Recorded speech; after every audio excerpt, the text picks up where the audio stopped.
Bismillahirrahmanirrahim. Assalamualaikum warahmatullahi wabarakatuh. Alhamdulillahi wa kafa, wassalatu wassalamu ala nabiyil mustafa wa ala alihi wa sahbihi wa man ihtada. Subhanaka la ilma lana illa ma 'allamtana innaka antal alimul hakim. Puji syukur kita sampaikan kepada Allah Ta'ala yang senantiasa melimpahkan rahmatnya bagi kita hingga kita dapat menunaikan kewajiban-kewajiban kita di antara salat zuhur insyaallah berjamaah ini. Salawat serta salam kepada Rasulullah, Allahumma shalli ala sayyidina Muhammad wa ala alihi wa sahbihi ajma'in.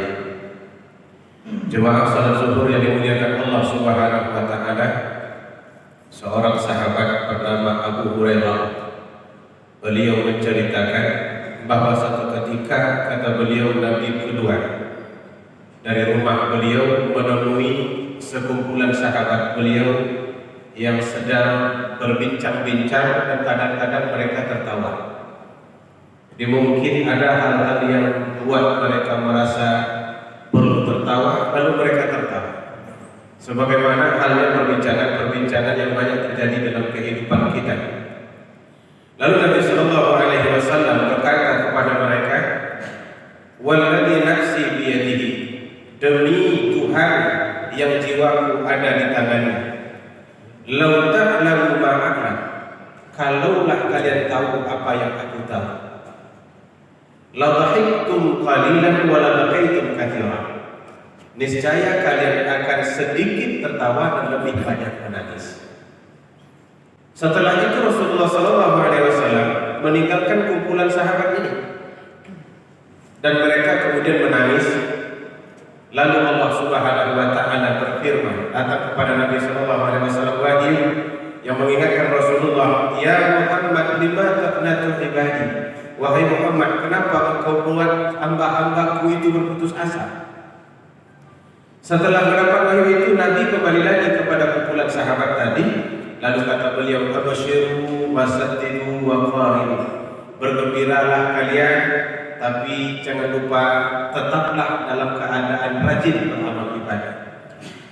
Hadirin salat jemaah salat zuhur yang dimuliakan, hadis ini memberikan beberapa pengajaran kepada kita. Pertama, tentang bersederhananya kita di dalam merespon kehidupan. Senang tentu boleh, terlalu senang juga perlu dikontrol. Apa sebab? Apabila kesenangan itu sudah terlalu berlebihan, pasti dia akan melampaui batas-batas yang lain. Pada hakikatnya memang di dalam kehidupan kita ini kita harus selalu berpikir tentang masa depan. Dan masa depan yang paling pasti itu adalah akhirat. Kalau masa depan kita dalam bentuk dunia kerja, kesuksesan dan lain sebagainya, itu belum tentu kita dapat. Tapi masa depan akhirat itu tidak ada pilihan. Semua kita pasti akan ke sana. Karena itu ada peringatan dari Allah Subhanahu wa Ta'ala, "Wal tanzur nafsum ma qaddamat lighad." Hendaklah setiap orang melihat apa yang sudah dilaluinya supaya dia bisa membuat perencanaan lebih baik di masa yang akan datang.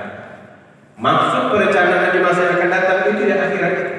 Karena di situ hidup lebih berat, kondisi juga lebih berat. Maka kata Nabi, andai kata kita butuh menangis, harus menangis. Tapi Allah juga tidak bolehkan kita menangis terus-menerus hingga hilang semangat hidup, tidak mampu beraktivitas secara normal. Sebab itu Nabi kembali memberikan peringatan kepada sahabat-sahabat ini, bergembiralah boleh, wasaddidu wa qaribu, tapi jangan lupa persiapkan juga diri kalian untuk melakukan amal-amal saleh sehingga kalian nanti bisa berbahagia di hari akhirat. Sidang jemaah salat zuhur yang dimuliakan, beliau sebetulnya pernah menyampaikan hadis yang maknanya lebih kurang sama dengan itu. Kata beliau, "La yanjua ahadukum bi amali." Tidak ada orang yang selamat karena amalnya. Lalu sahabat bertanya, "Termasukkah engkau juga begitu, wahai baginda?" Saya juga begitu. Kata, semua kita tidak selamat karena amal. Lalu kalau begitu apa yang menyelamatkan kita? Dijawab oleh beliau, "Illa ayyatahammadani Allah bi rahmat rahmatihi wa fadlihi, kecuali kalau Allah berikan kepada kita karunia-Nya dan juga kelebihan serta kasih sayang-Nya. Artinya kasih sayang Allah itu yang menyebabkan kita selamat. Masuk surga itu bukan karena sholat yang akan kita lakukan, tapi sholat ini akan mendatangkan kasih sayang Allah. Lalu kasih sayang itu yang menyampaikan kita ke surga dan menjauhkan kita dari neraka.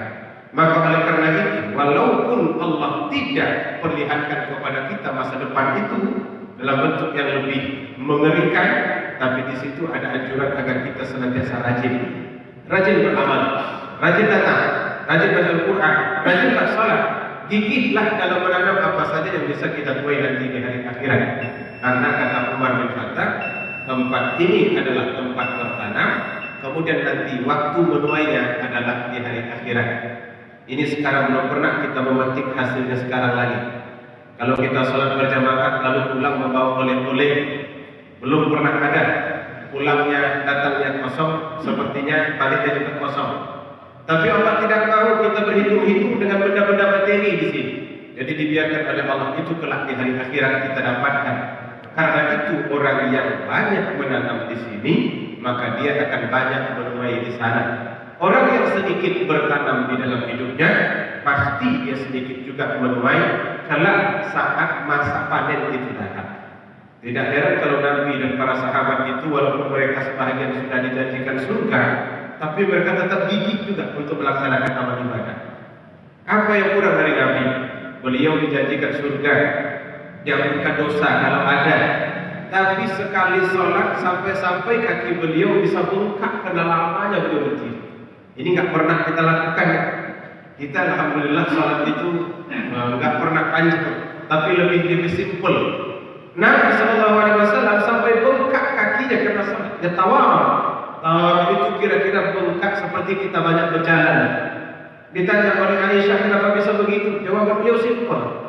Afala akuna abdan syakura, atau lebih kurang seperti itu. Dalam kalimat lain, afala an akuna abdan syakura. Tidakkah patut aku menjadi hamba yang bersyukur? Jadi untuk orang yang sudah pasti surga saja pun diperlihatkan oleh Nabi dan para sahabat yang lain, yaitu mereka sangat gigih. Tentu hendaknya kita yang belum pasti ini lebih gigih lagi. Tapi kalau soal masuknya insya Allah masuk. Cuma langsung atau tidaknya kayaknya yang jadi masalah. Ini kalau ditengok wajahnya ini bawanya wajah calon surga semua. Tapi apakah mampir dulu di neraka saya tidak tahu. Karena rupanya semua manusia itu tak luput dari salah dan dosa. Maka karena itu kita perbanyakkan amal. Mudah-mudahan kalau ada salah, Allah hapuskan kesalahan-kesalahan itu dengan amal ibadah yang kita lakukan. Iringilah perbuatan buruk itu dengan perbuatan baik, kata Nabi, tamhuha. Maka perbuatan baik itu akan menghapuskan kesan-kesan dosa perbuatan buruk itu.